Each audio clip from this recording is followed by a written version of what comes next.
Bienvenidas, bienvenidos a Ciudadanas Todas. En esta oportunidad vamos a platicar sobre los derechos de las mujeres a la educación. Será un tema interesantísimo, será un programa muy valioso. Yo le pido que se quede conmigo, no se vaya. Según datos oficiales, en México existen 33 millones de personas que no cuentan con educación básica y casi 6 millones que no saben leer y escribir. Esta problemática afecta primordialmente a las mujeres. En nuestro país, la desigualdad de trato a mujeres y hombres se ve reflejada en diversos espacios de la vida social y privada. En el ámbito educativo, es un indicador de la desigualdad de oportunidades. Así lo demuestra el caso del estado de Oaxaca, donde el 60% de las personas mayores de 15 años que no saben leer y escribir son mujeres. Si bien algunos derechos de las mujeres han sido reconocidos por el Estado y la sociedad, aún existen desigualdades que continúan afectando la vida y el desarrollo de las mujeres por el hecho de ser mujeres.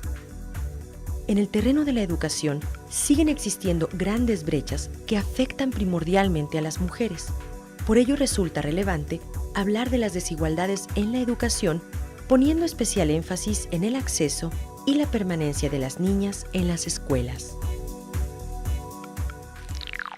Y para platicar sobre este tema, sobre los derechos de las mujeres a la educación, yo quiero agradecer y darles la bienvenida a nuestras invitadas. Tenemos el honor de contar con la presencia de la doctora Leticia Briceño Mas. Ella es académica, profesora e investigadora del Instituto de Ciencias en la Educación de la UAPJO y es especialista en género y en educación. También es fundadora del programa interdisciplinario de estudios de equidad y género en la UAPJO. Muchas gracias, Leticia, por acompañarnos hoy. Gracias a ti. También agradezco a la doctora Virginia Reyes de la Cruz, y es especialista en educación, socióloga, es profesora e investigadora académica de la UAPJO y coordina el programa de maestría en sociología de la UAPJO.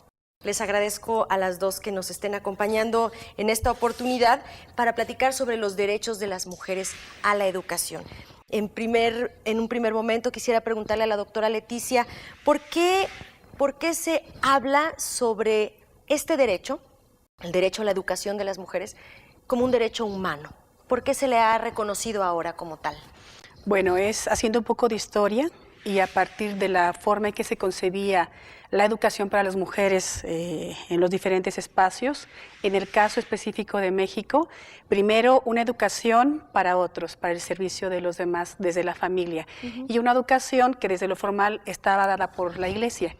En el caso, bueno, a partir de finales del siglo XIX, principios del siglo XX, comienza a darse una serie de cambios.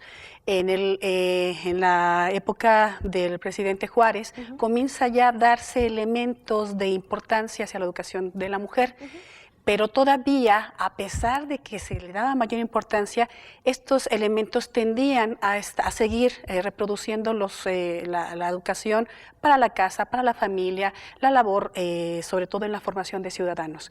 Pasa el tiempo y llega una corriente con Porfirio Díaz y empieza ya a hablarse de una educación positivista, una educación que proveyera del orden y progreso, una educación para la civilización moderna que se estaba también construyendo y el Estado-Nación que de manera incipiente empezaba a construirse. Empieza a generarse elementos bajo este esquema de mayor atención a la educación de la mujer, pero seguía permeando esta idea de la mujer para la casa, la mujer para el bordado, la mujer para la atención de los hijos, y se inserta un nuevo factor, las cuestiones técnicas. Era la mujer que además de atender a los hijos, tenía la obligación de empezar a proveer algunos recursos a esta familia y sobre todo a las familias de escasos recursos. En este caso, comienzan a avanzar los años y llega un espacio en el que se ha dado a llamar la Constitución del Estado-Nación, donde era muy importante generar la identidad de ese Estado-Nación. Y las mexicanas de ese momento, las mujeres de ese momento, pues eran pieza clave para poder conformarlo. ¿Por qué? Porque se requería generar una identidad del mexicano y de la mexicana, y qué mejor que la mujer, la madre de familia de estos espacios para poder educar a los mexicanos de ese futuro que tendía hacia ese orden y progreso de un Estado-nación incipiente. Pasan los años, viene la crisis sobre todo el 29, hay rupturas de paradigmas y la mujer tiene ya la necesidad, por cuestiones económicas, de salir a los espacios públicos. En este caso, al salir tenía que estar preparada y a estos elementos educativos que tenían que ver con el bordado, con el baile, con la cocina, propios del espacio doméstico, se empiezan a insertar otros elementos de tipo técnico, pero más enfocados precisamente a la atención de los otros, pero bajo este esquema profesionalizante. Insertan, pero estas llegan de manera parcial o simplemente no llegan a los espacios donde tienen que llegar, a los lugares de mayor rezago. En el caso, por ejemplo, de estas mujeres que viven en comunidad y que tienen situaciones de desigualdad económica, situaciones de desventaja por el rezago que viven las propias comunidades, sobre todo en los espacios rurales, a esto le aunamos la cultura arraigada en una cultura machista, el patriarcado, que está ahí inserto, es decir, cómo se miran, cómo se establecen políticas públicas desde una mirada de hombre, desde una mirada que privilegia a cierto sector y no al otro, ¿no? En el caso de estas comunidades, sobre todo rurales, lo que observamos es que esta cultura impacta en la forma en que las familias están concibiendo este núcleo, donde está el padre, la madre y los hijos, y los roles que dentro de la familia tiene que jugar cada uno de los integrantes.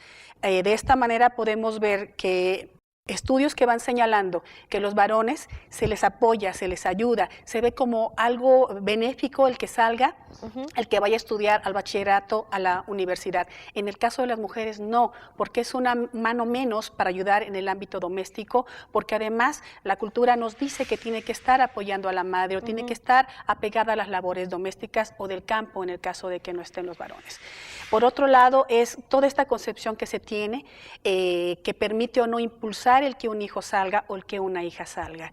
Y la otra, si nosotros visualizamos estos dos espacios, el económico y el cultural, por un lado vemos que son comunidades muy lejanas donde si bien en el primer nivel tienen la primaria cercana, porque además es obligatoria, es gratuita, hasta la secundaria, obligatoria y gratuita, y pueden acceder de manera más fácil, entre comillas, si podemos llamarlo así. Cuando hablamos del nivel bachillerato, ya es más difícil porque tienen que salir, pero además está como el